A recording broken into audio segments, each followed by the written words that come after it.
अर्थशास्त्र, इतिहास और भौतिक शास्त्र की शिक्षा दी जाती थी। ओके, चलिए अगला पॉइंट पे देखें। शिक्षा का प्रमुख केंद्र तक्षशिला एवं पाटलिपुत्र थे। उच्च शिक्षा प्रदान करने के लिए व्याख्यान, प्रवचन, शास्त्रार्थ, प्रश्नोत्तर तथा वाद विवाद जैसी शिक्षण पद्धति को भी अपनाया जाता था। समझ रहे हैं? उच्च शिक्षा प्राप्त करने के लिए क्या किया जाता था? व्याख्यान यानी कि लेक्चर, प्रवचन, शास्त्रार्थ, प्रश्नोत्तर और वाद विवाद जैसी शिक्षण पद्धति को अपनाया जाता।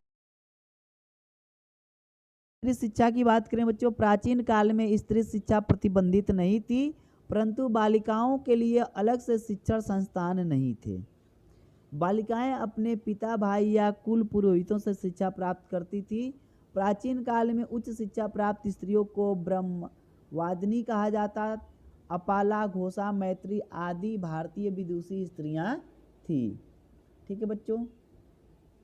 प्राचीन काल में व्यावसायिक शिक्षा व्यवस्था, एक एक टॉपिक आप लोग बच्चा नोट्स बना के लिखिएगा ताकि आप लोग का अच्छी तरीके से कवर हो सके। ओके, प्राचीन काल में शिक्षा आध्यात्मिक परंतु, ठीक है, कैसी थी बच्चा?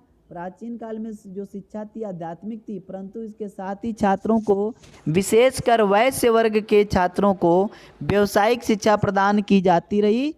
व्यावसायिक शिक्षा के अंतर्गत निम्नलिखित विषयों की शिक्षा दी जाती थी। पहला विषय है बेटा वाणिज्यिक शिक्षा। वैश्य वर्ण के छात्रों को प्रदान की जाती थी। वाणिज्य शिक्षा में व्यापार, कृषि तथा पशुपालन प्रमुख थे। दूसरा है बच्चा सैन्य शिक्षा। सैन्य शिक्षा विशेषकर क्षत्रिय वर्ग के छात्रों को प्रदान की जाती थी। इसमें अस्त्र शस्त्रों का ज्ञान एवं परिचालन, व्यूह रचना का प्रयोगात्मक रूप प्रदान किया जाता था। तीसरा पॉइंट है बच्चा आप लोग का कला कौशल। कला कौशल की शिक्षा के अंतर्गत संगीत कला, चित्रकला, शिल्प कला आदि की शिक्षा प्रदान की जाती थी, परंतु यह शिक्षा संस्थागत न होकर मार्गदर्शन के रूप में होती थी। चौथा पॉइंट है बच्चों चिकित्सा शास्त्र की शिक्षा ऐसे योग्य छात्रों को दी जाती थी जिसमें सेवा भाव एवं मानवीय गुण हैं। इस विषय में रोग निदान, औषधि शास्त्र तथा शल्य क्रिया की शिक्षा।